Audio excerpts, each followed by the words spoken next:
In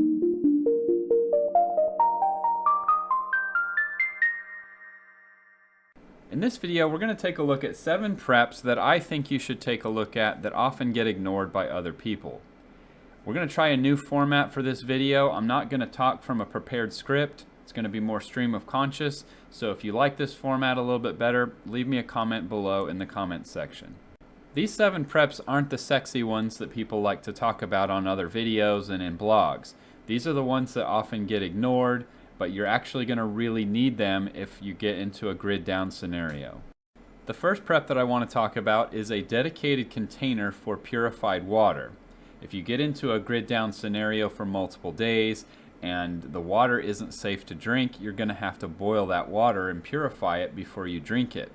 We all have pots and pans in our house that we can boil water with, but chances are you probably don't have a large container that you can put that water once it's boiled in that will keep it uncontaminated, basically.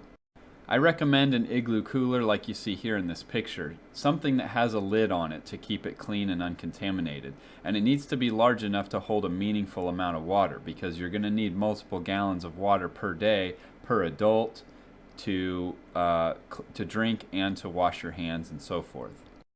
Prep number 2 is very closely related, and that is you're going to need some sort of tubs to wash your dishes in. Again, if you don't have clean drinking water out of the faucet, then you're going to need to purify that and boil it, and so that water is going to be precious. So yes, you could put the plug in the bottom of your sink and do it that way, but slowly over time that water will leak out of the bottom and down into the drain. So it'd be better to have 2 tubs actually, one for soapy water and one for clean water for rinsing, and that way you don't lose the water down the drain. So some sort of large basin or tub is good, or you can use a cooler like this. And I promise I'm not an igloo salesman or anything like that, but chances are you already have that for camping or outdoors or whatever, or for sports. And it's always better to use something that has multiple purposes so it doesn't just sit on a shelf and gather dust and wait for a rainy day. Number 3 is extension cords. And yes, you probably already have at least one of these, but you probably don't have enough.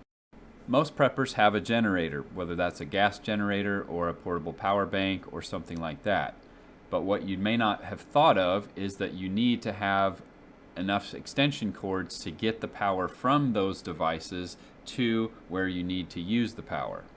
This is especially true with a gas generator where you have to run it outside and then run the power in. However, even with a portable power bank that you can safely use indoors, you're still going to need multiple extension cords to get power into different rooms in your house or to the kitchen or wherever you need to use power. I would say every household needs a minimum of 100 feet of cables, and you want multiple cables, not just one long one, because you're going to want to run multiple devices off of it, and you're not going to want to connect it to a power strip. If you put a surge protector or power strip on the end of one of these things, it's very convenient, but it also runs the risk of overloading that cable and starting a fire. Number 4 is have some really heavy blankets, or even better, heated blankets.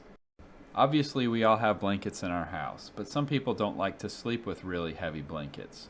But I can promise you, in a power outage in the winter, it's going to be much more efficient to have heavy blankets or even a heated blanket than it is to try to heat your house up to a comfortable sleeping temperature. And heated blankets, especially those that have a low setting, can be run off of a medium to large size portable power bank overnight.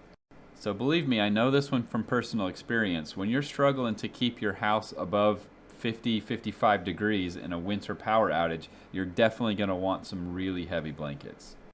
Number 5 is to have multiple fans. Obviously this one is for a summertime power outage.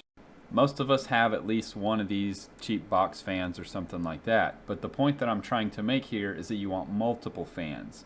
And what I mean by that is you're going to want to create a push-pull situation in your house. One fan by itself might keep you cool if you blow it directly on you, but you really want to create a cross breeze inside of your house, and for that you're going to need multiple fans. Window fans are perfect for this, obviously. You could use 2 of these. You could put them on opposite sides of your house in the windows. you could have one sucking air in and one blowing air out, and that will create a breeze through your house that will keep the whole house a little bit cooler instead of just one localized area. Number 6 is bathtub liners. These are plastic liners that can go inside of your bathtub. We've all heard the recommendation that you should fill up your bathtub before a tornado or before some possible natural disaster. But your bathtub is disgusting, and that creates water it's better than nothing, but you're going to have to boil it and purify it. Or you can put one of these cheap, inexpensive plastic liners inside of your tub before you fill it up, and that water will stay potable. And again, I know this from personal experience, but you're not going to want to boil dozens and dozens of gallons of water every day. So the more that you can keep potable without having to purify it, the better off you're going to be. And last but not least, number 7 is plastic grocery bags. These are a fantastic prep for multiple reasons. But the one that I specifically want to talk about is if you can't flush your toilet, what are you going to do with your human waste? And that is where these plastic bags come in. Now, if this is a grid down SHTF situation, we're not worried about the environment here. I'm sorry if that offends you, but you're going to need to contain your human waste because there's a much worse biological and infectious disease problem than there is what this may do to the environment.